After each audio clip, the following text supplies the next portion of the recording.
Boa noite a todos e a todos. Com muita satisfação, muita alegria e também emoção que estou aqui novamente junto com vocês para mais uma etapa do nosso curso de formação política do PT, do Rio de Janeiro. O tema da minha aula é fascismo e cultura.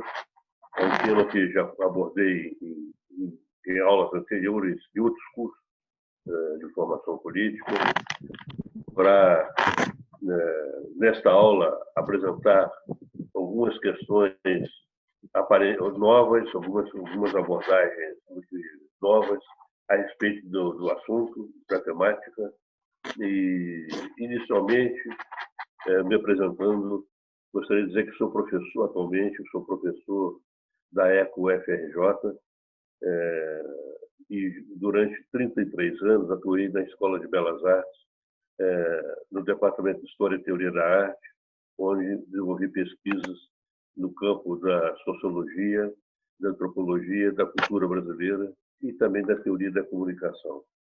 Então, nesse sentido, eu vou tentar passar, visando uma discussão mais ampla, no final, algumas reflexões, algumas abordagens que afetam, que eu acredito que afetam a todos nós atualmente no Brasil, que é a questão do fascismo e da cultura.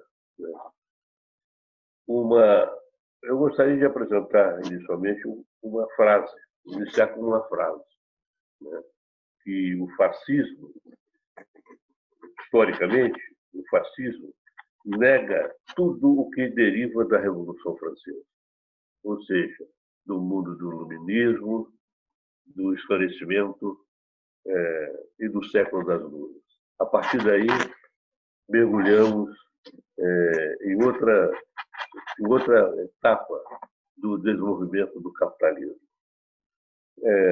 O Montesquieu, no seu livro O Espírito das Leis, inspirará os constituintes de 1789, todo aquele espírito que estava também no Jean-Jacques Rousseau, escritor sensível, autor do contrato social, e que via o homem daquela situação que o homem nasce bom, a sociedade é que o destrói. Ao contrário de Hobbes, que via o homem como o lobo do homem. Então, nesse sentido, eu vou abordar aqui na primeira etapa o nazismo e, posteriormente, o fascismo, com suas diferenças e similitudes. Quando eu falei aqui no início sobre a negação do iluminismo, do esclarecimento, do nazismo e também do fascismo, eu me lembro imediatamente da Alemanha e da Itália dos anos 30, sobretudo dos anos 30, embora o fascismo seja anterior, mas sobretudo nos anos 30, quando nós temos a presença na Alemanha da Escola de Frankfurt. O que vem a ser a Escola de Frankfurt? É um grupo de intelectuais, de sociólogos, de cientistas políticos, de filósofos, que criaram um Instituto de Pesquisa Social da cidade de Frankfurt, que ficou conhecido como Escola de Frankfurt, em toda parte. E essa corrente é uma corrente magnífica, ao meu ver, a mais importante corrente marxista do século XX, a nível internacional. Ela transita por diversos segmentos da sociedade, mas, sobretudo, há um grande componente da Escola de Frankfurt, que é a análise da superestrutura, das emanações ideológicas do campo da cultura, do campo, portanto, das ideias, das ideologias. E aí, essa escola será fechada em 1933 com a ascensão do nazismo. Ela foi fundada na década de 20, ainda quando a Alemanha vivia uma social-democracia do pós-Primeira Guerra Mundial da República de Weimar. Portanto, a Escola de Frankfurt nasce num período democrático, mas ela vai se expandir no exterior. seus, seus membros irão todos para o exterior. Alguns, como Adorno, Horkheimer, irão para os Estados Unidos. Marcuse irá também para os Estados Unidos e continuarão com suas ideias em Nova York e o Marcuse na Califórnia, na Universidade de Berkeley. Enquanto isso, o Walter Benjamin, que é um dos mais importantes, um dos mais formidáveis filósofos da Escola de Frankfurt, morrerá na fronteira com a Espanha, fugindo do nazismo. Ele que morava naquele período, já tinha saído da Alemanha e estava em Paris, fugindo do nazismo, da fronteira com a Alemanha. Tendo sido abordado pela Gestapo, ele preferiu o suicídio. Isso ocorreu em 1940, naquela desesperada fuga que ocorreu com a ocupação da França pelos nazistas, pelas tropas nazistas. Então, é um grande contraponto nessa Alemanha da barbárie, do nazismo, lembrar da luminosa presença da Escola de Frankfurt. De resto, a Alemanha, até 1933, representava o que havia de melhor na cultura ocidental, ou diria mesmo na cultura mundial, no campo das artes, no campo das ideias. Nós temos um vigoroso cinema alemão na década de 20, chamado expressionismo alemão. Aliás, o expressionismo é uma marca fundamental na cultura alemã, a cultura expressionista. Ela está presente no cinema, na literatura, na poesia, na música. Está presente, portanto, ela faz parte, digamos assim, da Weltanschauung, da visão de mundo alemã. E isso tudo vai desaparecer. A própria arte expressionista será considerada uma arte degenerada a partir da ascensão do nazismo. Então, é bom lembrar que nós temos aí, é bom lembrar também que existe uma escola famosa, que é a escola da Bauhaus, no campo do design, da arquitetura, uma escola modernista. Essa escola da Bauhaus irá para também seus intelectuais, seus professores, irão se refugiar nos Estados Unidos e será criada na Universidade de Chicago uma nova Bauhaus, nos anos 30. Portanto, há um desaparecimento marcante, profundo, devastador da grande cultura, da grande arte alemã que despontava nas décadas de 10 e 20 na Alemanha. E a Escola de Frankfurt faz parte desse percurso. Evidentemente, nós temos que abordar, lembrar também a presença de um grande dramaturgo, que é o Bertolt Brecht, que se refugiará também no estrangeiro. Ele vai sair a partir de 1930, toda a sua obra vai ser interrompida e a partir de 1933 ele vai se refugiar em vários países europeus, a Dinamarca, ele vai para a França, ele vai para a Suécia, para a Finlândia e posterior, a partir de 1941 ele ficará residindo na Califórnia, nos Estados Unidos. Então, esses intelectuais da Escola de Frankfurt só retornarão à Alemanha no pós-Segunda Guerra Mundial, na década de 50, quando então a atividade da Escola de Frankfurt será reiniciada, assim como também as atividades do Bertolt Brecht na República Democrática Alemã, a antiga Alemanha Oriental. Então, nesse contexto, gostaria de abordar para vocês, lembrar para vocês, citando aqui agora no momento, que é um livro muito interessante da Iná Camargo Costa, intitulado Dialética do Marxismo Cultural. Fala-se muito hoje, a direita, a extrema-direita, fala muito hoje, de maneira maléfica, de segundas intenções, do chamado marxismo cultural, que de fato existe. A Escola de Frankfurt é um marxismo cultural, né? Mas não da maneira que vem sendo pregada. A Alemanha nazista não usava o termo marxismo cultural, usava o termo bolchevismo cultural. E era de maneira visando a perseguição aos intelectuais, aos artistas, a todos aqueles que tinham uma ideia livre, uma ideia libertária, uma reflexão mais profunda da sociedade. E, nesse sentido, o livro da Iná Camargo, que é professora aposentada da Universidade de São Paulo, e ela é assessora de coordenação de cultura do MST, atualmente. Ela tem desenvolvendo atividades como coordenadora cultural do MST. Então, acho que muito interessante uma consulta a essa obra da Iná Camargo. Agora, o que vem a ser uma estética, a proposta de uma estética nazista, as concepções do nazismo sobre a arte e sobre a cultura. Bem, a primeira lembrança que nos traz é o conceito de arte degenerada.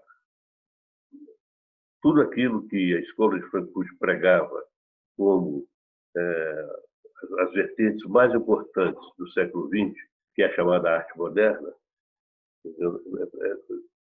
exatamente passa a ser perseguida pelos nazistas. Quando se fala em arte degenerada, é para lembrar que a arte degenerada é sinônimo de arte moderna.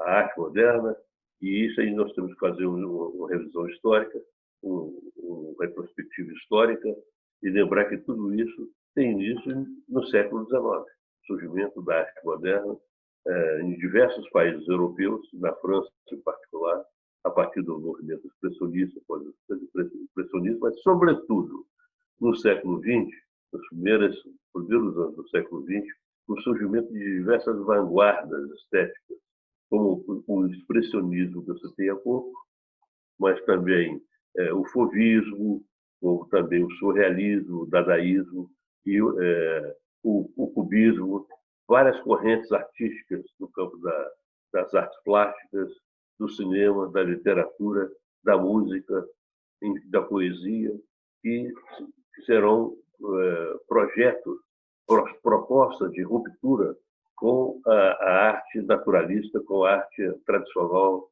com a arte acadêmica do passado. Isso é um processo complexo, que eu tenho que colocar de maneira rápida aqui, mas é bom lembrar que quando se fala em arte degenerada, o princípio, o que eles chamam de arte degenerada é exatamente a arte moderna, tudo que é modernidade. Então, o nazismo se apropriou de diversos aspectos da sociedade para justificar a sua ideologia. Da crise econômica resultante do fracasso da Primeira Guerra veio a ideia de que somente o modelo adotado por Hitler poderia trazer de volta a prosperidade da nação. O preconceito contra judeus, ciganos, negros, eslavos, veio a teoria do determinismo biológico. Do antimarxismo veio a sugestão de que o marxismo nada mais era do que o plano judaico para dominar o mundo culturalmente e que, portanto, somente a eliminação da cultura judaica poderia conter o seu avanço.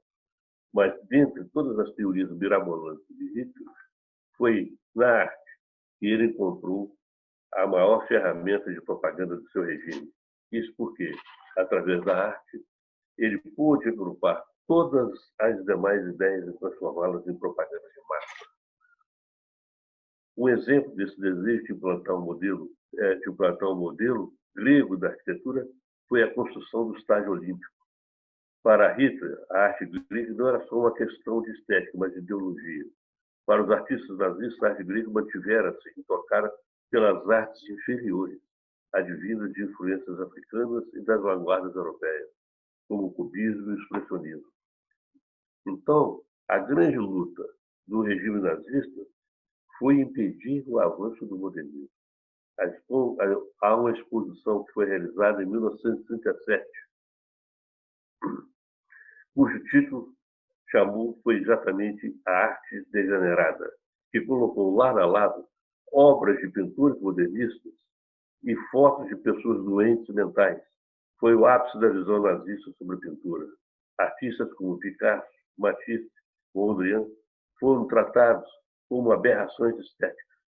Sobre tais obras, entendendo, o Adolf Zingler, o teórico da arte degenerada, disse que em torno de nós vivesse um monstruoso fruto da insanidade, imprudência, inépcia e completa degeneração.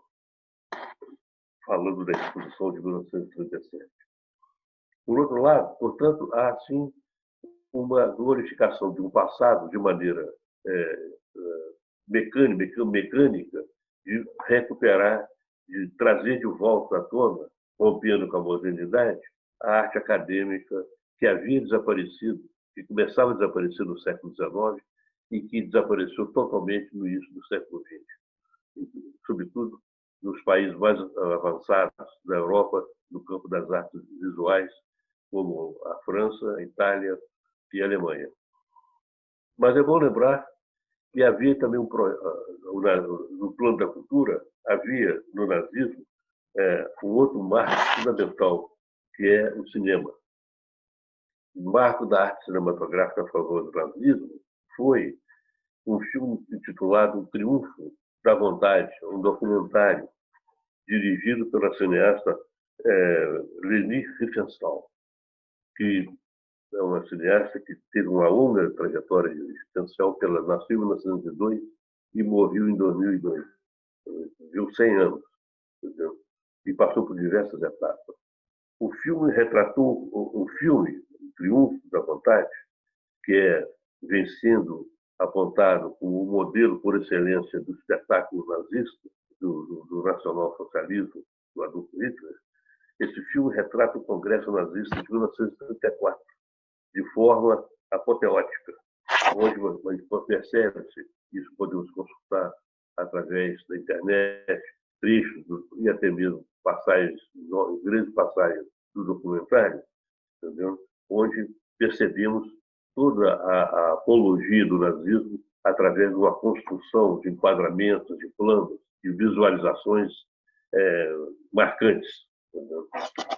Bem, na literatura, no campo da literatura, além daquelas grandes fogueiras que percorreram, as fogueiras de perseguições de livros condenados, também eram livros considerados degenerados, em toda a Alemanha, criou-se também um campo editorial vastíssimo de propaganda do nazismo. Na música, as obras de artistas clássicos, como Beethoven, por exemplo, norteavam, e o Wagner, norteavam a estética musical, enquanto que artistas alemães contemporâneos passaram a ser perseguidos, artistas daquelas vanguardas iniciais dos primeiros anos do século XX na República de Weimar. Então, nós temos, por toda parte, objetos culturais que são apropriados de uma nova maneira, de uma nova estética, uma nova, entre aspas, uma proposta degenerada. Na verdade, é verdadeiramente uma proposta degenerada essa estética do nazismo. Então, a estética para o nacionalsocialismo, para o nazismo, era um ponto central da sua política de reorganização do mundo. Para a ideologia nazista, a sociedade ocidental vivia um processo de decadência atribuído a uma contaminação social, que tinha como dois fatores principais os judeus no plano ético, os comunistas no plano ideológico. Uma vez erradicados ambos, a nação alemã estaria purificada e livre para alcançar o seu papel de supremacia da humanidade. Assim, a reforma do mundo seria um processo de purificação, higienização e embelezamento, ainda que isso significasse o extermínio físico de indivíduos, de populações, de etnias, entendeu? E pessoas também com deformidades físicas ou doenças mentais. Os nazistas também decidiram banir a arte modernista, como disse, produzida pelas vanguardas. E isso tudo, portanto, fazia parte de um conjunto, de uma grande construção de ideias, visando criar uma presença marcante de uma nova visão de mundo, de uma nova Weltanschauung na Alemanha. É bom lembrar que, no plano cultural ainda, é bom lembrar que a tal suástica nazista é, como todos sabemos, de origens remotas, presente nas culturas orientais. Ela foi apropriada pelos nazistas, são diversas etapas que foram essa construção da suástica, foi adotada pelo Adolf Hitler e pelo Joseph Goebbels, o poderoso ministro da propaganda nazista, mas ela está presente em culturas antigas orientais, da Mesopotâmia, por exemplo, onde nós temos no Louvre obras, entendeu? De artesanato antigas, encontradas por arqueólogos, onde aparece a swastika. O outro sentido, entendeu? O sentido de boa sorte, de boa temperança, tinha outra conotação. Portanto, nós temos aí pela frente uma questão fundamental, que é a presença desses artefatos, dos novos artefatos culturais apresentados pelos artistas. Uma outra questão que eu gostaria de apresentar para vocês, sugerir para vocês, é um filme muito interessante que aborda todas essas questões que estou aqui apresentando para vocês, que é a Arquitetura da Destruição, que é o Holocausto Cultural do Nazismo. É um documentário de Peter Cohen, um documentarista sueco, que foi realizado em 1999, que vocês podem acessar pela internet. O filme narra os ideais estéticos nazistas que serviram de base para as violentas práticas de homogeneização da nação, da cultura da nação alemã. A apresentação do nazismo como ideologia estética é, sobretudo, o tema do documentário. Entendeu? Ou seja, o nazismo como ideologia estética está presente em toda parte. Está presente no filme, no documentário da Leni Riefenstahl, das grandes manifestações populares, das grandes encenações. Há uma tentativa de dramaturgia, há uma dramaturgia, uma espetacularização das massas. Tudo isso está presente, portanto, nessa arquitetura da destruição. E essa arquitetura da destruição, inclusive, faz parte da própria arquitetura, o ideal do Hitler de construir uma nova arquitetura, uma arquitetura nazista em toda a Alemanha. Entendeu? É bom lembrar que o Hitler sabíamos disso, era um pintor frustrado, que não conseguiu ingresso na Escola de Belas Artes em Viena e tinha, portanto, esse passado nebuloso, em que ele tentou ser um pintor, um artista plástico. Ele tinha também portanto, essas aproximações com a cultura, de maneira deformada, entendeu? E essa aproximação com a cultura, entendeu? Representa para ele a construção de uma nova nação, imbuída de valores de higienização, de pureza racial, portanto está por toda parte na presença de determinados malefícios. Entendeu? A estética, a chamada arte, o que eles chamam de arte degenerada, de fato, que seria a arte moderna, é a própria arte nazista. É a própria arte nazista. Agora, eu gostaria de fazer agora aqui um salto, depois poderíamos voltar a essa discussão sobre o nazismo, para apresentar para vocês, numa segunda etapa, o que vem a ser as características do fascismo. São bem diferentes. Entre as características do nazismo, apontam algumas diferenças básicas, entendeu? Embora as semelhanças sejam maiores do que as diferenças. Entendeu? Podemos colocar inicialmente que há 8 principais características do fascismo. O fascismo mussoliniano, que surge, entendeu? Do Mussolini, que governou a Itália de 1922 a 1943.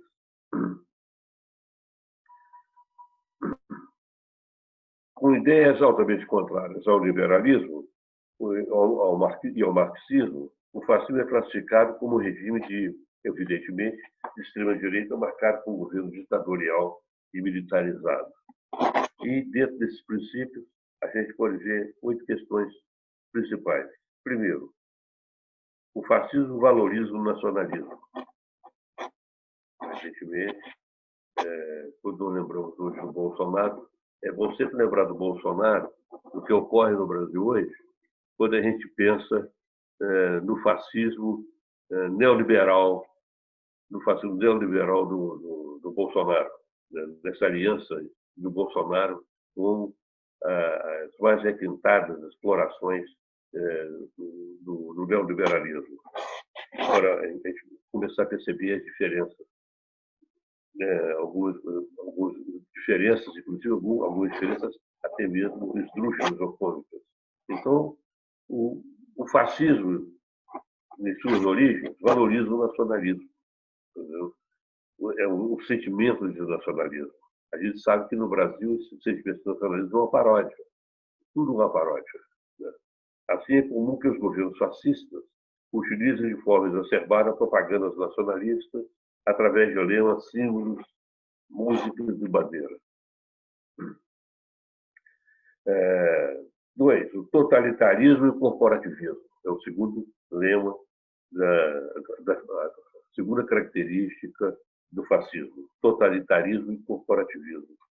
O fascismo estabelece um governo totalitário que exerce controle absoluto dos direitos do cidadão, seja no contexto político, cultural e econômico. Entendeu? O maior exemplo do corporativismo, portanto, é isso que eu estava comentando agora, que ocorre na Itália durante o governo de Mussolini, né? Que foram criados sindicatos controlados para cada profissão. Esses sindicatos eram submetidos à supervisão total do Partido Nacional Fascista. Nós temos aí o terceiro item, que é a ênfase no militarismo. Entendeu? O fascismo é um regime que acredita na utilização da força e da violência para atingir seus objetivos. Por esse motivo, o governo dedica quantidades desproporcionais de recursos ao financiamento de armas e guerras, chegando a negligenciar outras áreas, como saúde ou educação. Neste tipo de governo, soldados e militares são vangloriados pelas massas. Quarta característica, obsessão com a segurança nacional. Os regimes fascistas possuem uma necessidade constante de preparar a nação para um conflito armado. Venezuela, com esse objetivo, são propagados discursos de terror para causar um sentimento de insegurança e paranoia na população que busca se unir para lutar pela mesma causa. Assim, o fascismo utiliza o medo como instrumento de motivação. Quinta característica é o desprezo pelos direitos humanos. Em uma sociedade altamente militarizada e em constante confronto, os ideais do governo são constantemente impostos de forma violenta, convencendo os cidadãos que esqueçam os direitos humanos não são prioridade. Assim, no fascismo, não existe valorização da liberdade, da integridade física, da igualdade ou mesmo da vida. Sexta característica seria o desprezo por intelectuais e artistas. Considerando que os governos fascistas possuem o apoio da população, aqueles que não se adequam aos ideais da nação são abertamente hostilizados. Por esse motivo, intelectuais e artistas com a capacidade de questionar o regime e influenciar o povo a fazer o mesmo são perseguidos e qualquer forma de insurgência contra o Estado é rechaçada de forma violenta. A sétima característica seria o controle da mídia e censura. A fim de manter a integridade do sistema, os regimes fascistas tendem a controlar os meios de comunicação. Por vezes, o controle é exercido diretamente pelo governo e em outras a mídia sofre regulação de maneira indireta. De qualquer forma, a censura a ideias contrárias ao regime é comum. E portanto, a oitava característica é usar a religião como forma de manipulação. Tanto na Alemanha quanto na Itália, o fascismo nos primeiros anos disputava a devoção das pessoas com a igreja. No entanto, os dois governos resolveram utilizar a religião a seu favor para manter os ideais da população, alinhados e reunir mais seguidores. Dessa forma, os fascistas passaram a traçar paralelos forçados entre princípios religiosos e ideologias políticas para manipular as pessoas. Na Itália, Mussolini planejou confiscar os bens da igreja até decidir incorporar a retórica religiosa em seu discurso. Então, esses 8 itens basilares de uma estrutura, da estrutura do fascismo.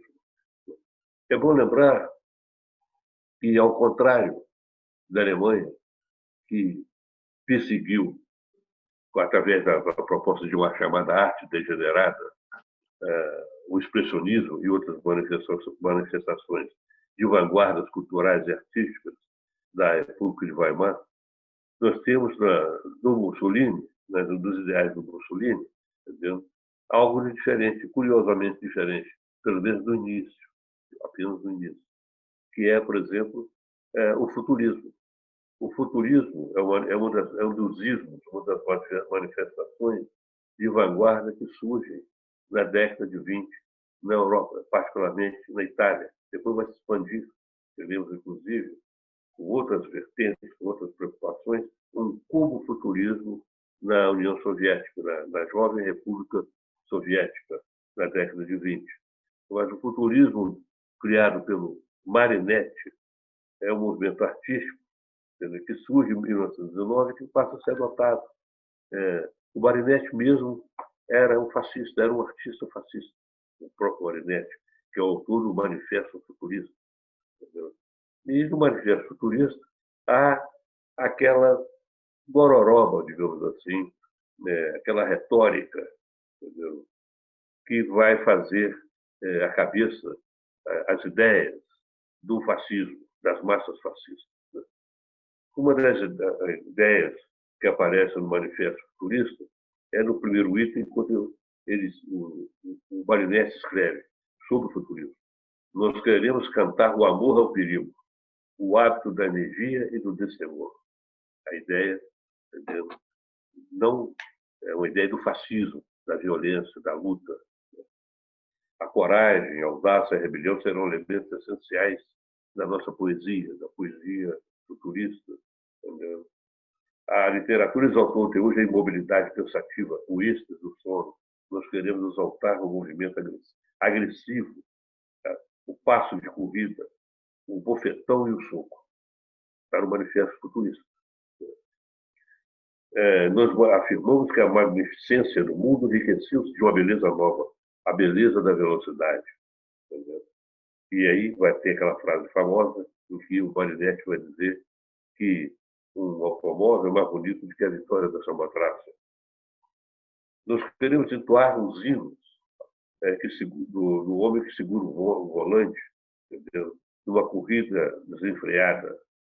É preciso que o poeta tenha ardor falso para aumentar o entusiasmo com o fervor dos elementos primordiais. Então, não há mais beleza a não ser na luta. Portanto, há em toda a discussão do Marinetti, que são 11 itens do manifesto, entendeu? É um incansável, uma retórica repetitiva da luta, da velocidade, da violência, do ardor físico. O tempo todo é essa catilinária. Entendeu? E, por fim, vai terminar dizendo o seguinte: nós queremos glorificar a guerra, a única higiene do mundo, o militarismo, o patriotismo, o gesto destruidor dos libertários, as belas ideias pelas quais se morre e o desprezo pela mulher. Isso nas propostas do manifesto do movimento futurista. Então, nós cantaremos as grandes multidões pelo Brasil, pela sublevação, cantaremos as marés multicores das revoluções nas capitais modernas e vai por aí. Vai lembrar que, quando ele está falando isso, ele está totalmente voltado para uma prática que seria adotada pelo Mussolini em 1922, mesmo antes de 1922, quando ainda o fascismo era um embrião na sociedade italiana.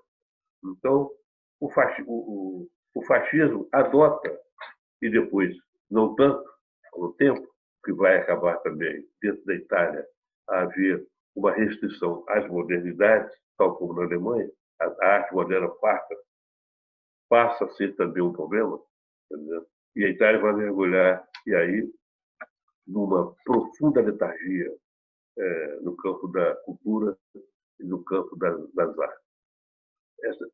Com um paradoxo interessante.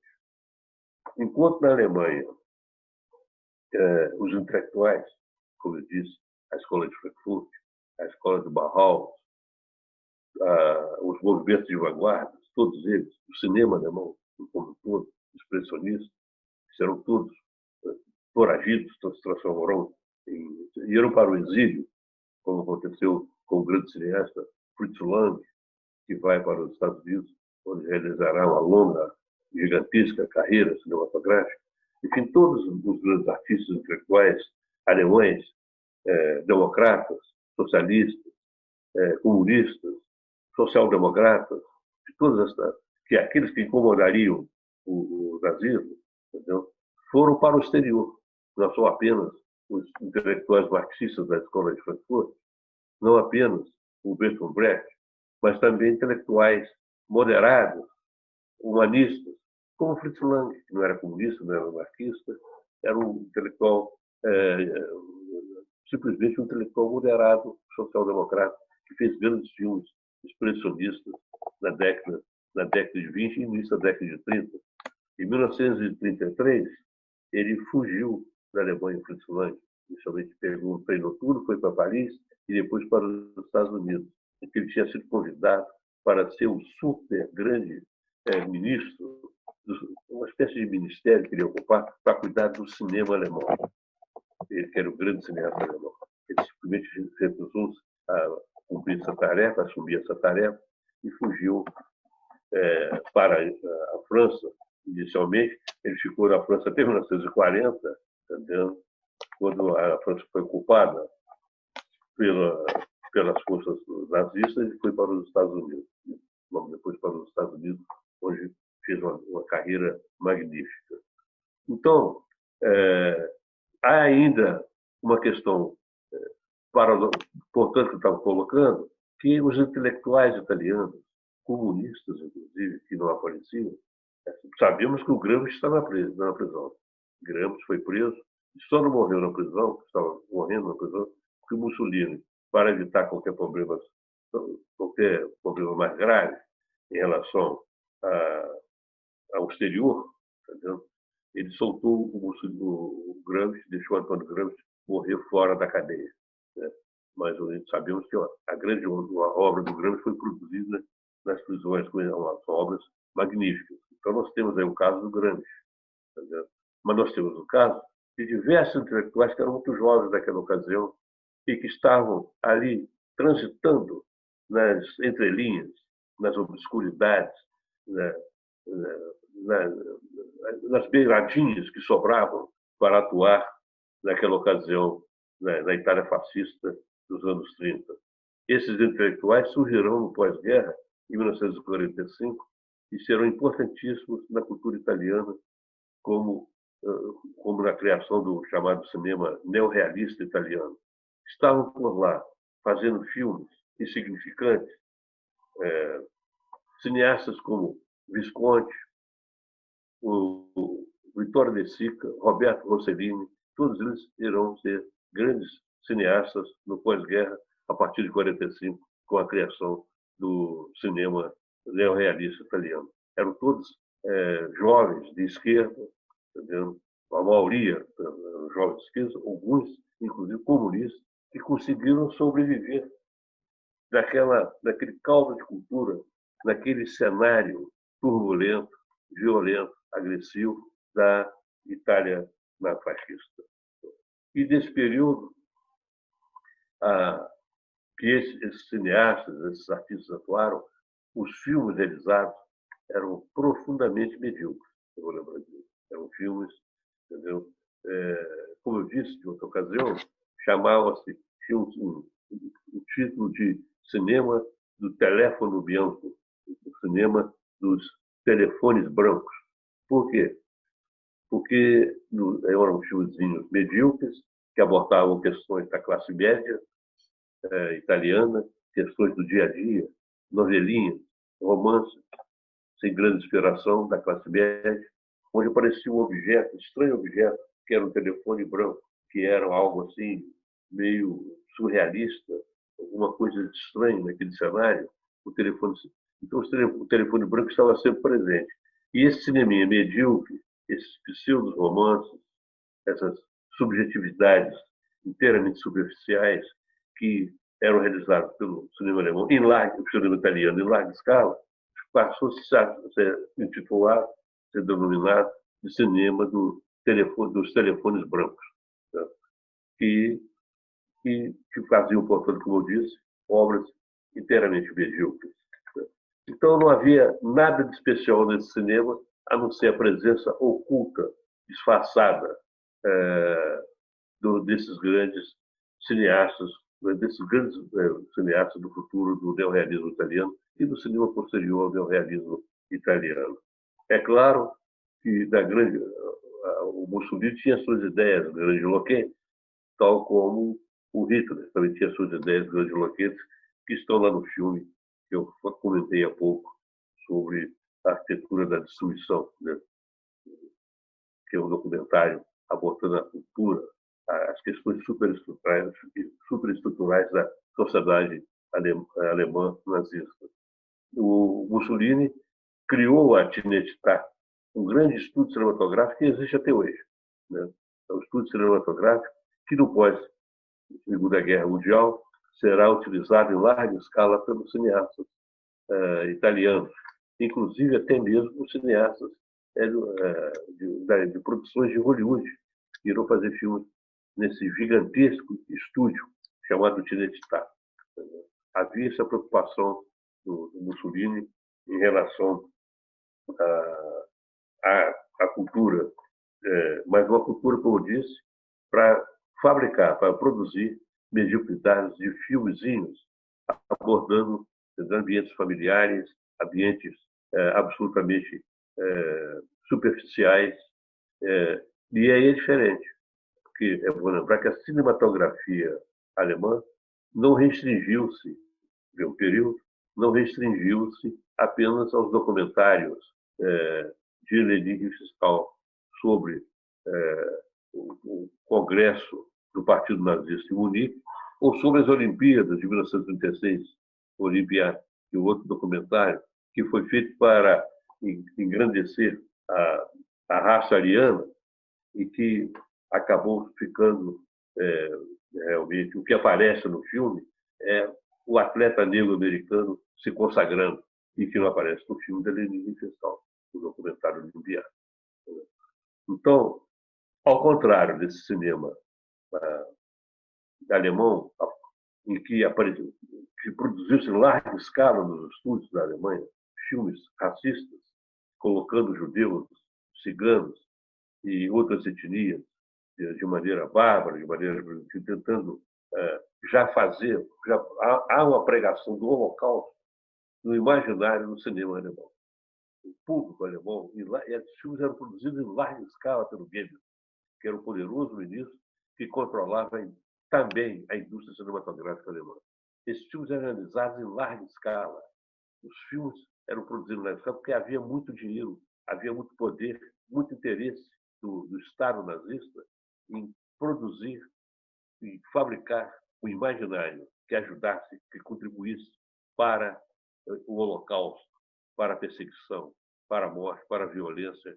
Isso que ocorria constantemente na sociedade alemã naquele período. Então, os filmes produzidos são filmes asquerosos, filmes terríveis, filmes que apresentam as mais desumanas representações de dramaturgia. Ao contrário do cinema fascista italiano, que não tinha esse problema do Holocausto, que não tinha esse problema, sabíamos das perseguições. Os judeus tiveram perseguições, mas no Holocausto, não campo de concentração.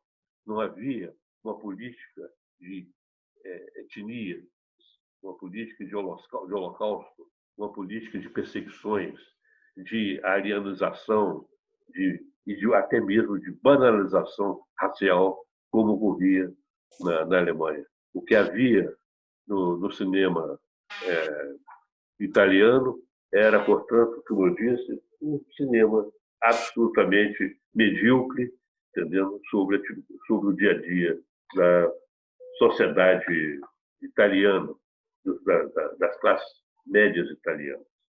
Eu acho que ainda tenho 5 minutos, se não me engano. Né? Ainda tem uns 10 minutinhos, o pessoal Tem, está né? falando que o som ficou baixo. Então, eu posso encerrar aqui, então, colocando outras questões que podem ser interessantes para nós, que é sobre, sobre, sobre um livro interessante do Humberto Eco, que pode nos ajudar a pensar nessas questões todas aqui colocadas, não só sobre o fascismo, mas também sobre o nazismo. O fascismo, as 14 características comuns do fascismo. Entendeu? São coisas interessantes que a gente pode pensar e fazer uma reflexão. Entendeu? A primeira coisa que nós podemos perceber, vou colocar inicialmente aqui, que o Eco considera possível indicar uma lista de características típicas daquilo que ele chama de o fascismo eterno. Tais características não podem ser reunidas em um sistema. Muitas se contradizem entre si, são típicas de outras formas de despotismo ou fanatismo, mas é suficiente que uma delas se apresente para fazer com que se forme uma nebulosa fascista. Então, o primeiro item é o culto à tradição, segundo Eco. O culto à tradição. O que vem a ser o culto à tradição? É o culto, o tradicionalismo é mais velho que o fascismo.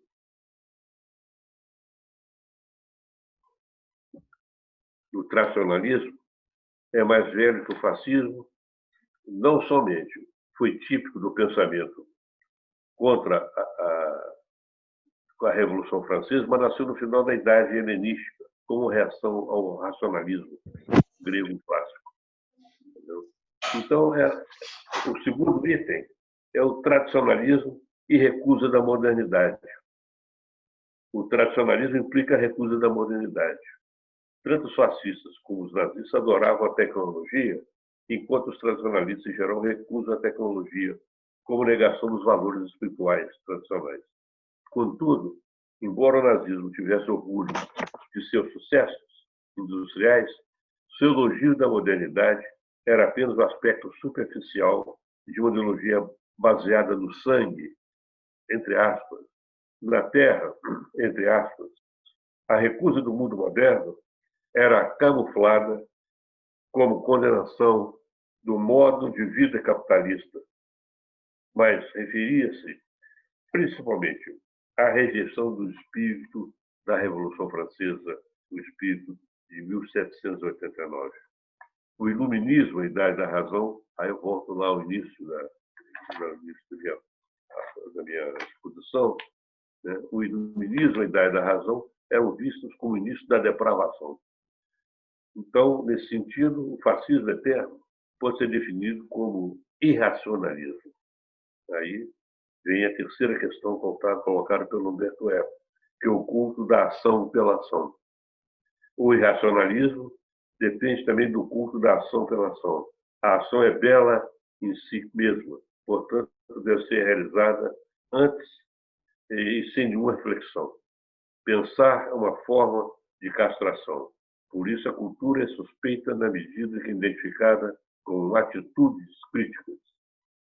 Uma declaração atribuída a Goebbels, quando ouço falar em cultura, pego logo o revólver, é uma dessas expressões, entendendo, que lembram muito outras, como porcos intelectuais e snobs radicais, como os nazistas se referiam, entendendo, às universidades, que para eles eram um ninho de comunistas. Parece que as coisas ditas aqui pelo Roberto Eco não estão tão longe de nós, né, como nós poderíamos imaginar, né, como as universidades com um ninho de comunistas. A suspeita em relação ao mundo intelectual sempre foi um sintoma do fascismo eterno. Os intelectuais fascistas estavam empenhados principalmente em acusar a cultura moderna e a inteligência liberal de abandono dos valores tradicionais. Depois tem o quarto item, que é desacordo e traição. Nenhuma forma de sincretismo pode aceitar críticas. O espírito crítico opera distinções e distinguir é um sinal de modernidade. Na cultura moderna, a comunidade científica percebe o desacordo como instrumento de avanço dos conhecimentos. Vem o quinto item, medo do diferente. O desacordo é, além disso, um sinal de diversidade. O fascismo eterno, cresce e busca o consenso, desfrutando e exacerbando o natural medo da diferença. O primeiro apelo de um movimento fascista, ou que está se tornando fascista, é contra os intrusos. O fascismo, portanto, é racista, por definição. O sexto item é apelo às classes médias frustradas.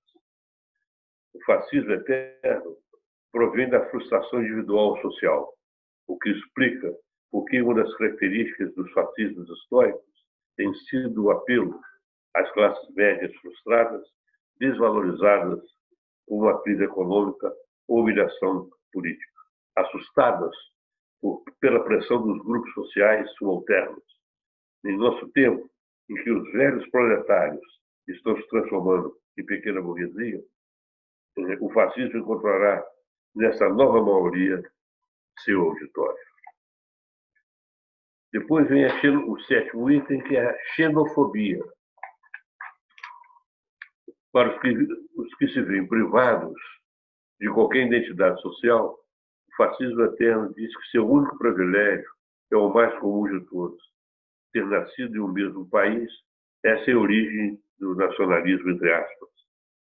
Além disso, os únicos que podem fornecer uma identidade às nações são os inimigos. Assim, na raiz da psicologia do fascismo eterno, está a obsessão do complô, possivelmente internacional. Os seguidores têm que se sentir sitiados. O modo mais fácil de fazer emergir um complô é fazer apelo à xenofobia. O oitavo item do Humberto Eco, sobre o fascismo eterno, é: o inimigo é ao mesmo tempo forte e fraco. Os adeptos devem sentir-se humilhados pela riqueza ostensiva e pela força do inimigo.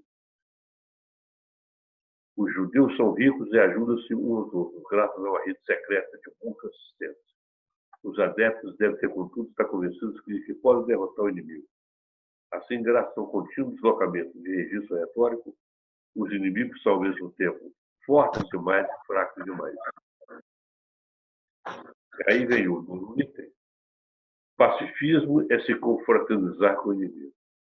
Para o fascismo eterno, não há luta pela vida, mas antes vida para a luta. Logo, o pacifismo é conluio com o inimigo. O pacifismo é mau porque a vida é uma guerra permanente. Contudo, isso traz consigo um complexo de Armagedon. A partir do momento que os inimigos podem e devem ser derrotados, tem que haver uma batalha final. Um movimento assumirá o controle do mundo. 10º item de Humberto Eco é desprezo pelos fracos. O elitismo é um aspecto típico de qualquer ideologia reacionária, enquanto fundamentalmente aristocrático. O fascismo eterno não pode deixar de pregar um elitismo da população. E, por fim, nós temos aqui o culto da morte, entendeu? Que é o Viva la Muerte, que está presente entre os franquistas, os falangistas espanhóis, lá na Guerra Civil Espanhola, entendeu? E também presente o machismo. Com tanta guerra permanente como o heroísmo são jogos difíceis de julgar, o fascismo eterno transfere sua vontade de poder para questões sexuais. Essa é a origem do machismo, que implica desdém pelas mulheres e uma condenação intolerante de hábitos sexuais não conformistas. Como o sexo também é um jogo difícil de julgar, o herói do fascismo eterno joga com as armas que são seus jogos de guerra, que são devidos à inveja permanente com a justiça do inimigo. E vem aí, por fim, o 13º, que é o populismo seletivo. Entendeu? Que o fascismo eterno baseia-se no populismo qualitativo. Entendeu? Nesse sentido, entendeu? O que significa o nosso futuro desenhar-se um populismo qualitativo, entendeu? Na qual a resposta emocional de um grupo selecionado de cidadãos pode ser apresentada e aceita como voz do povo. Portanto, trata-se, como diz Beto, de uma nova língua. A nova língua inventada por Orwell, em 1954, como língua oficial. Entendeu? O fascismo, ou o fascismo eterno, está ao nosso redor, às vezes em trajes civis. Seria muito confortável para nós se alguém surgisse na cena do mundo para dizer: quero reabrir Auschwitz, quero ver os camisas negros desfilarem outra vez pelas praças italianas. Entendeu? O fascismo eterno pode voltar sob outras características, sobre outras bandeiras. Por isso que ele é chamado de fascismo eterno e por isso que ele está voltando, ele está circulando, ele está presente ou onipresente em diversas sociedades contemporâneas. Está presente em países europeus no momento, está presente no Brasil e em outros países da América Latina, está também presente. Entendeu? Portanto, esse fascismo eterno, ele torna-se, no momento, esses itens, essas características apresentadas pelo Roberto Eco, estão muito presentes em nossa sociedade. Estão muito presentes no Brasil contemporâneo, no Brasil de hoje. Entendeu? Vendo aqui essas observações, essas características apresentadas pelo Roberto Eco, vendo também algumas observações advindas do que eu apresentei aqui sobre o plano da cultura, que está no nazismo e no fascismo, apesar de diferenças que observamos aqui, muitas dessas questões estão presentes hoje no Brasil contemporâneo. E isso nos leva eu acredito, a fazer reflexões profundas sobre o que está ocorrendo no campo da cultura, no campo da superestrutura, no campo das ideias, das ideologias. Não exatamente no campo da infraestrutura econômica, mas no campo das ideias, que é exatamente os princípios, os objetivos que eu tive na apresentação dessa palestra ou desta aula aqui no momento. É tudo isso que eu gostaria de dizer para vocês e espero agora participar de um bom debate, de uma boa discussão com todos. Obrigado. Obrigado, professor.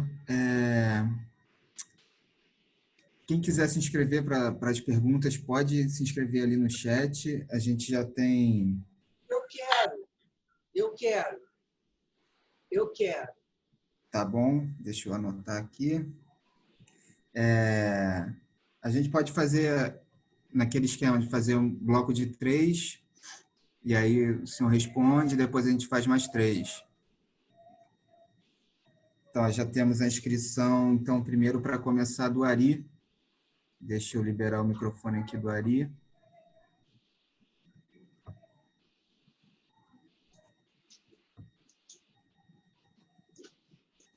Ari nos ouve? Abre o microfone do Ari. Já abri aqui. Eu acho que o Ari é que tem que abrir. Abre o microfone, Ari. O próprio Ari pode ir.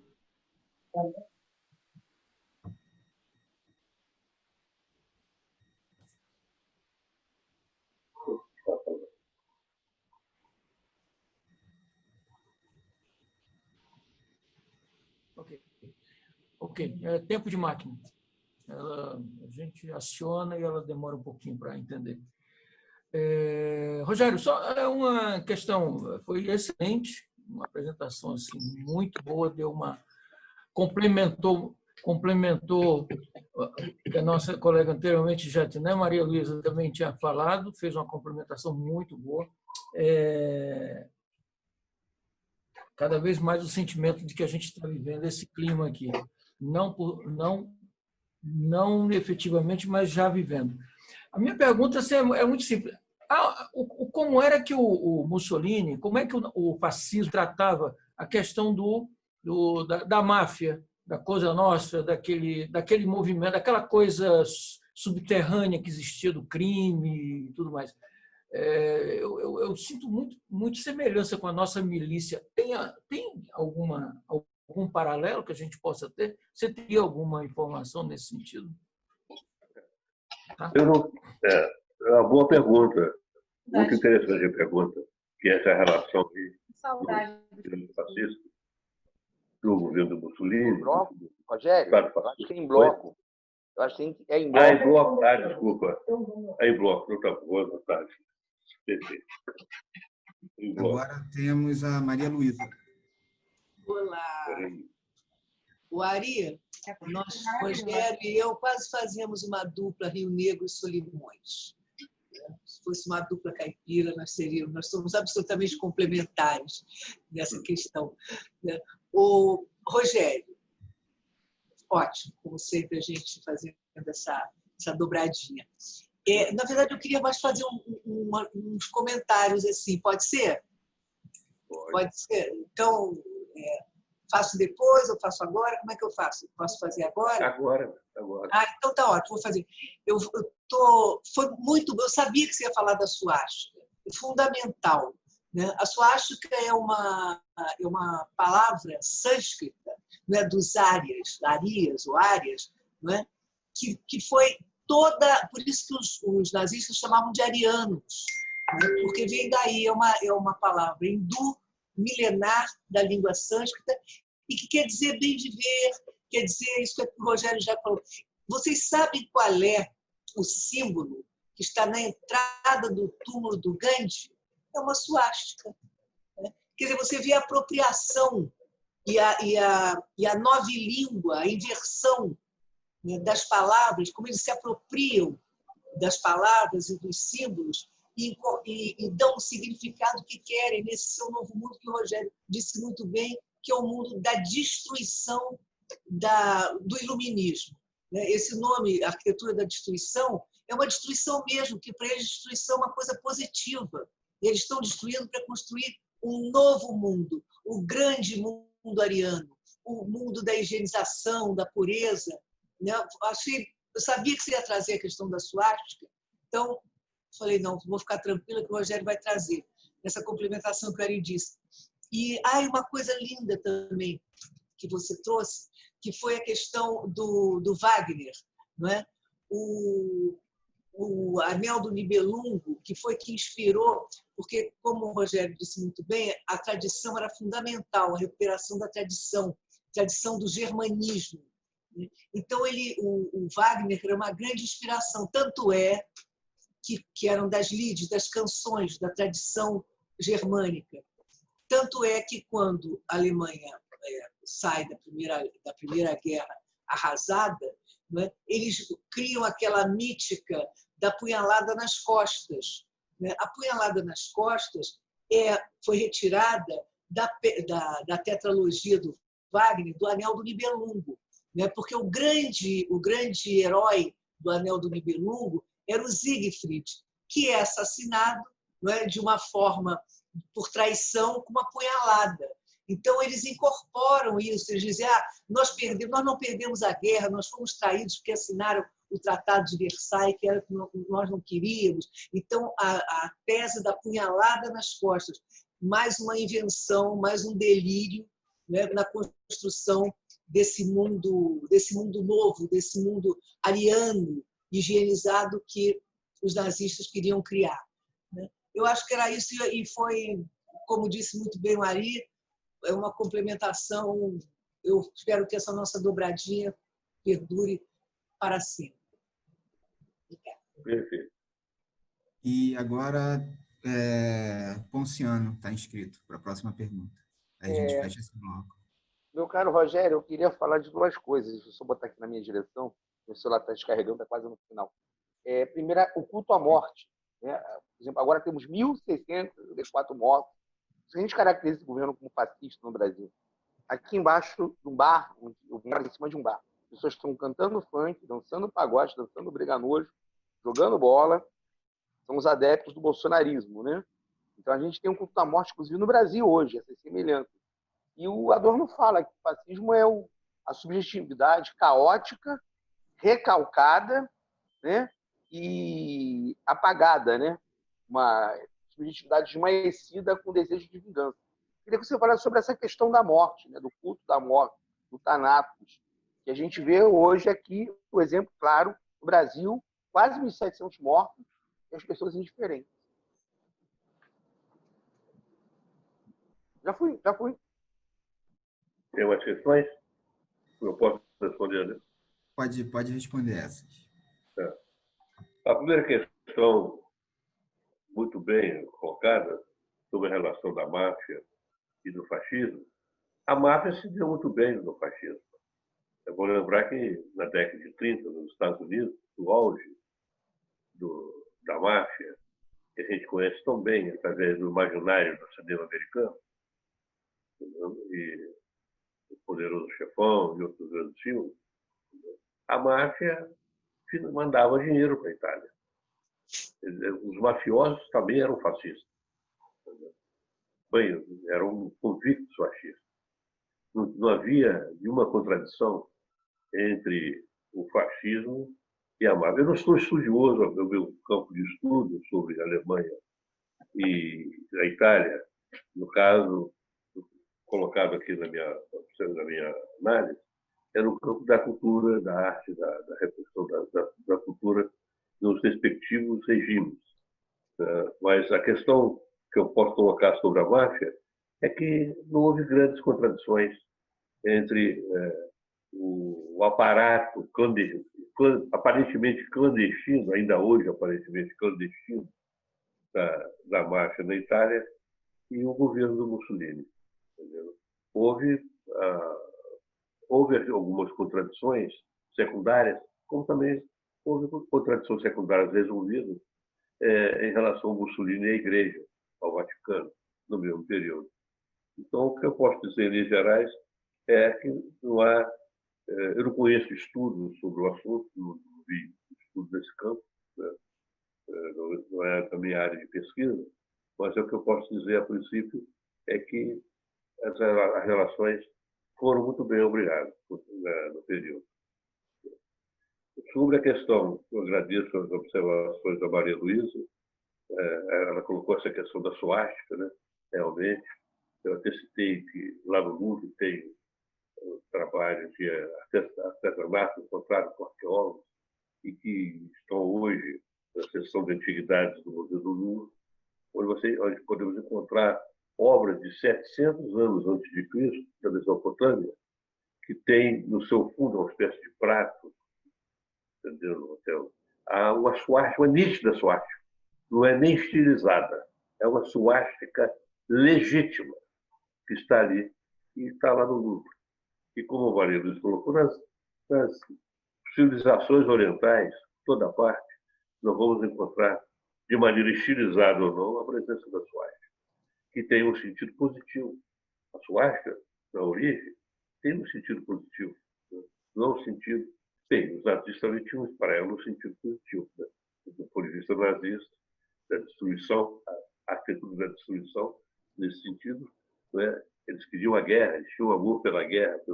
E aí entra aqui naquela questão do Eros e Thanatos, apresentado pelo Ponciano, que é uma das questões, aliás, abordadas pela Escola de Frankfurt.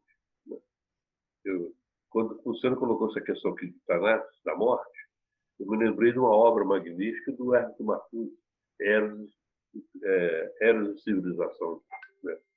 Que é uma releitura do Freud, uma releitura marxista do Freud, feita pelo Hermann Marcuse, uma obra de 1955, publicada quando ele era professor de filosofia na Universidade de Berkeley, na Califórnia, nos Estados Unidos, daquele exílio, né, que os intelectuais da Escola de Frankfurt tiveram que passar nos Estados Unidos. O Marcuse passou toda a sua vida a partir de 1933, assim que foi fechada a Escola de Frankfurt, nos Estados Unidos. E, como nós sabíamos, entre os seus alunos, temos a militante negra Angela Davis, muito ligada ao Partido dos Trabalhadores do Brasil, já que diversas vezes esteve presente aqui no Brasil, participando de diversas manifestações. Entendeu? É uma filósofa formada pelo Herbert Marcuse. Entendeu? E o Marcuse tem essa obra, Eros e Civilização, fundamentada numa releitura do Eros e Thanatos, do Freud. Eros é o instinto da vida. O Eros, aqui no sentido apenas do erotismo, de vida, de energia. Entendeu? E o Thanatos da morte. Entendeu? Mas ele chama o Thanatos, o Marcuse, de civilização. É uma obra complexa, uma obra difícil, mas ao mesmo tempo instigante. Ela vai, poucos anos, uma década e meia depois, vai marcar os jovens estudantes da rebelião de maio de 68 em Paris. Entendeu? Os estudantes vão adotar essa obra, uma dessas obras, né? Não é só essa obra, mas é fundamentalmente essa obra do Marcuse, exatamente com essa passagem de Eros e civilização, onde ele vai colocar que no campo do Eros encontra-se a juventude. É algo de polêmico da obra do Marcuse, que ele tira o proletariado da rota da rebelião e coloca a juventude. Os jovens rebeldes, os jovens é que serão os rebeldes, é que farão a revolução, as mudanças sociais. Tem tudo a ver com o espírito da época. Por isso que lá em 1968, ao contrário do espírito da civilização, no caso aqui do Marcuse, a civilização aqui é a racionalidade técnica tão contestada pela Escola de Frankfurt, a racionalidade técnica do mundo capitalista. Né? Nós vamos encontrar muito essa racionalidade hoje na exploração do capitalismo cognitivo, do neoliberalismo. Entendeu? Então, esse espírito da civilização, no espírito da civilização está a morte. Entendeu? E no espírito de Eros está a juventude que faria a revolução. Isso foi muito polêmico, né? Essa história de... Eu vou lembrar que em 1955 nós estamos ainda, apesar do processo de desestabilização na União Soviética, estamos vivendo um período polêmico no comunismo e no marxismo internacional. Entendeu? E a questão de um filósofo retirar da rota da discussão, do centro da discussão, entendeu? Do proletariado, e colocar a juventude, entendeu? É um problema central. Mas em 1968, o Marcuse, os jovens da Sorbonne, né, na rebelião estudantil, vão colocar 3 M's nas suas manifestações, nos seus cartazes. O M de Marx, o M de Mao e o M de Marcuse. Os 3 vão aparecer em todas as manifestações dos estudantes, inicialmente na Nanterre e posteriormente na Sorbonne, em Paris. Mas voltando aqui à questão do Ponciano, eu vejo, ele está colocando essa questão aí que está havendo uma dança macabra no Brasil, em plena pandemia, uma festividade, entendendo? Sem fim, em plena pandemia, em plena coronavírus, entendendo? O espírito de Thanatos, da morte, entendendo? Eu gostaria de ressaltar que essa questão foi já abordada dentro do campo da Escola de Frankfurt. Não sei se estou respondendo bem ao Ponciano, mas foi abordada pela Escola de Frankfurt, inclusive em outra obra que é memorável, com outro sentido, que é a do Adorno e Horkheimer. Os dois escreveram juntos um texto, um livro instigante, chamado Dialética do Esclarecimento. Originalmente ela tem Dialética do Iluminismo. Numa segunda tradução, passou a se chamar dialética do esclarecimento, tudo voltado para onde?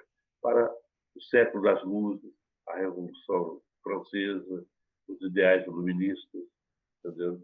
E nessa dialética do esclarecimento há uma presença muito grande do chamado do Tanakh, está muito presente aí, um certo desencantamento do mundo está presente nesses estudos, nessas reflexões do Adorno e do Horkheimer. E a onipresença do Tanakh é muito grande aí, a onipresença. Ele também vai dizer que isso que o Bakunin chama de civilização, entendeu? Que é o avanço do capitalismo, é da racionalidade técnica. A escola de Frankfurt critica muito a racionalidade formal técnica, que não tem nada a ver com as suas origens, com a racionalidade, com a razão pregada pelos iluministas. Entendeu? É uma outra passagem. Então, eu acho que tudo isso pode ter alguma ligação com o que o Oceano estava colocando aí, a respeito dessa adoração, dessa festividade, dessa espiritualidade estranha que está acontecendo no Brasil de hoje em dia. Agora mesmo está se falando, né, sobre o Réveillon em Copacabana, falou-se na proibição da transferência da data da fazer outro período, e agora parece que as autoridades voltaram atrás, que o Réveillon vai ser realizado na praia com 3 milhões de pessoas, isso no final do ano. Então, tudo isso nos deixa mergulhados em profunda preocupação. Certo? Vamos, então, para o próximo bloco. Só vou pedir para o pessoal ser objetivo nas perguntas e fazer as perguntas no máximo 3 minutos. E eu também vou procurar ser objetivo também. Uns 10 minutos. Antes da pergunta, o Ari pediu para fazer uma pequena observação. Ari, nos ouve?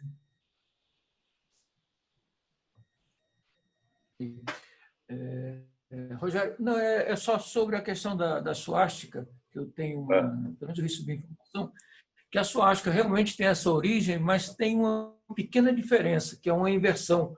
A suástica remota, lá mais antiga, é a suástica usada. Então, é a simples inversão. Uma é para um lado, a outra é para o outro. E outra coisa é a escola de Bauhaus, que no início teve uma certa adesão. Ela definiu muito a estética nazista, a Bauhaus. Inclusive eu acho a suástica muito bauhausiana, né? Ela é muito uma estética quadrada, tem toda uma coisa que traz, inclusive, até hoje o design, né, da escola de Bauhaus influencia até a questão industrial. Era isso aí. Eu queria dar uma complementada aqui. O Ari tem toda a razão. Isso estava dentro da ordem da ressignificação, não é? Mexendo um pouco. Não é? Enquanto a suástica original dos arianos, né, ela é um formato meio tortinho assim, eles fizeram com a gama, com a letra gama do alfabeto, por isso que chama cruz gamada. Né? Então, eles inverteram, deram aquela invertida. Tudo isso faz parte desse processo de criação de um novo mundo. Então, se apropriava de símbolos, de valores, não é? De palavras, não é? E ressignificava o que entendia.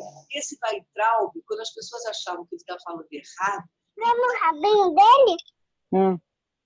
Tá vendo o rabinho dele?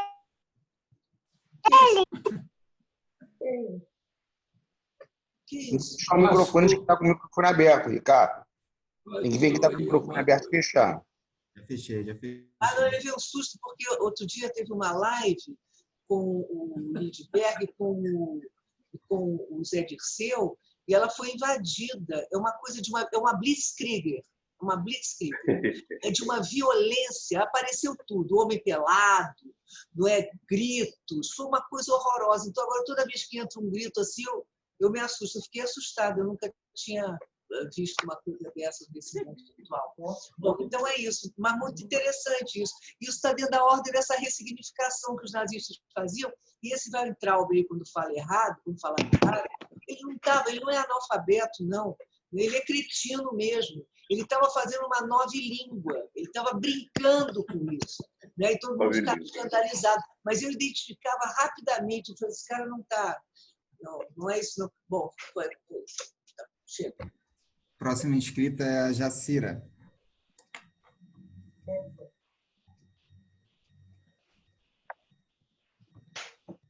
Olá, Rogério. Alô?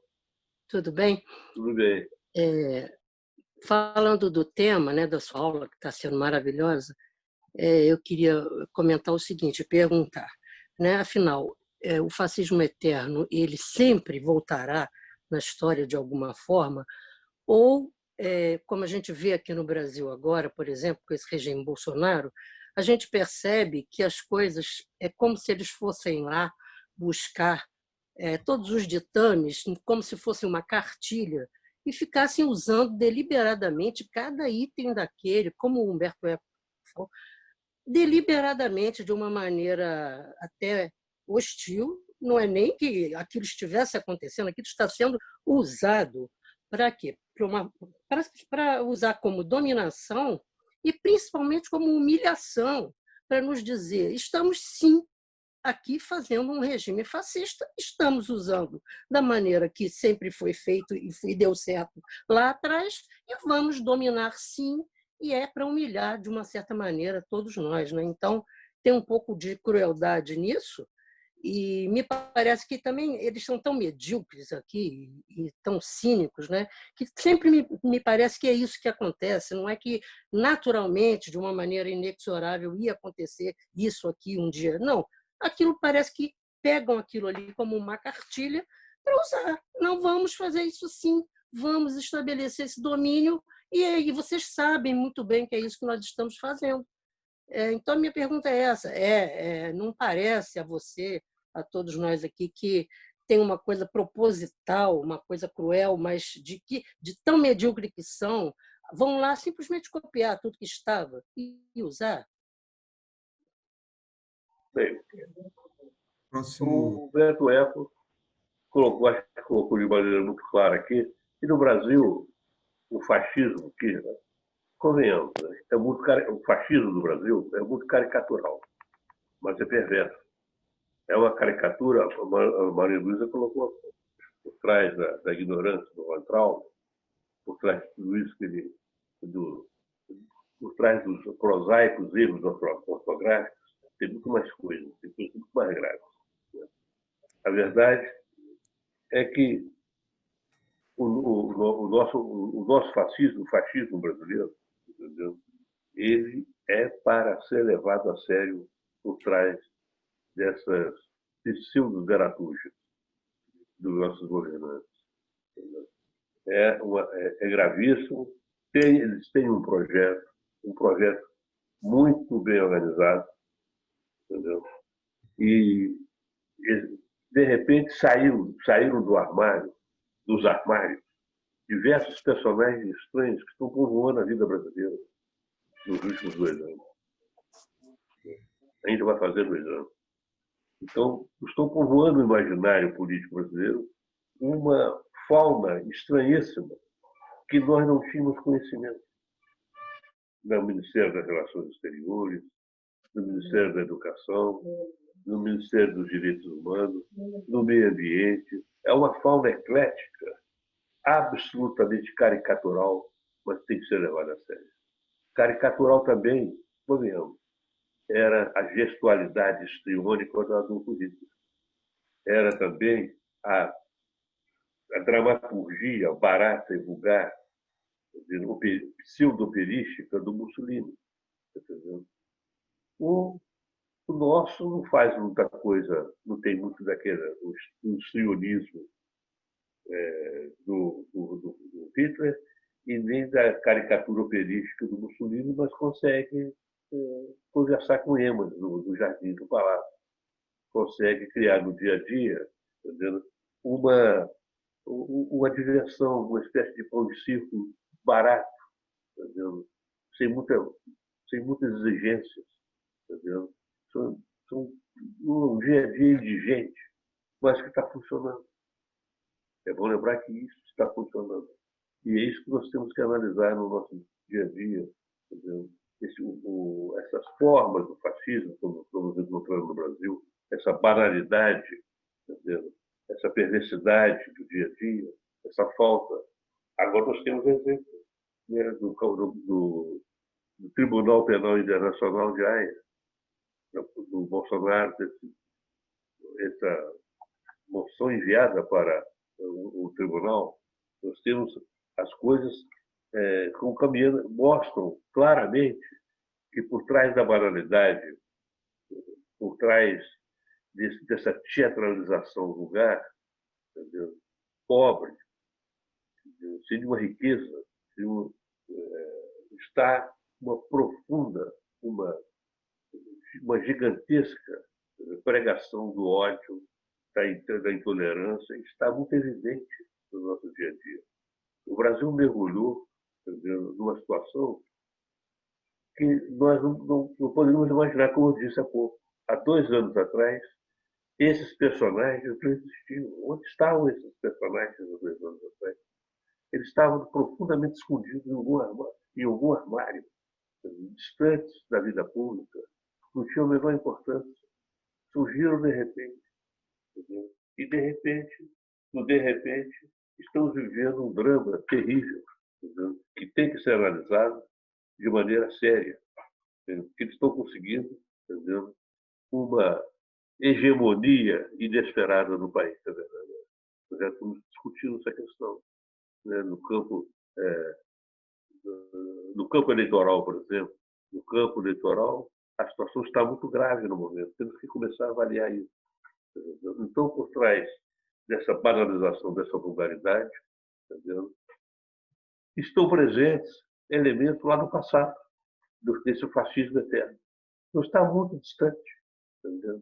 O que está sendo orquestrado por esse grupo que está dominando o poder no Brasil atualmente. Não está muito diferente do que das colocações feitas aqui agora, que nós abordamos aqui agora sobre o nazismo e sobre o fascismo. Entendeu? Aqui em Portugal, agora mesmo, nós temos, pela primeira vez, no Parlamento, na Assembleia da República, como chamam aqui a Câmara dos Deputados, temos um representante da extrema-direita. O senhor chamado André Ventura, que é um advogado, professor universitário, jovem, não é qualquer um, não. Entendeu? Que tem um discurso repugnante. O discurso dele é extremamente repugnante. Já soltou várias vezes aqui discursos xenófobos, racistas, só que é uma voz isolada. Mas estava no armário até recentemente. Agora está lá. Todos os dias não digo mesmo. Está sempre presente, entendeu? Nos debates, sempre nas discussões, enfrentando o primeiro-ministro do esporte. Então, é uma figura isolada, mas até quando será isolada, com o seu patetismo, com a sua vocação para a grosseria racial, para a sua borsalidade, entendeu? Pregando a violência, a agressividade, a xenofobia. Entendeu? Tem aparecido muito no geográfico. A gente tem mais alguns inscritos aqui, eu não sei se vai dar tempo de responder a todos. Posso só falar uma coisa importante? Uma coisa. Olha, Rogério, há 2 anos, quando esses caras surgiram, esses caras desse partido nazista, né, e botaram um outdoor na rua, aí em Lisboa, né, a gente falou, olha, presta atenção nisso. As pessoas, não, que bobagem, eles são pouquíssimos, eles são pequenininhos. Está aí no parlamento agora. Tem 2 anos. É isso mesmo. Qualquer questão sobre a aula, sobre a exposição de hoje, eu fico à disposição no WhatsApp. Vocês poderão apresentar, entendeu, através do grupo Marisa Letícia, entendeu, no WhatsApp. Vocês poderão apresentar algumas questões e eu poderia discutir com vocês. Entendeu? Estou à disposição para isso. Entendeu? Espero reencontrá-los na próxima semana para nós continuarmos o nosso curso. Obrigado a todos pela paciência, entendeu? E pela audiência.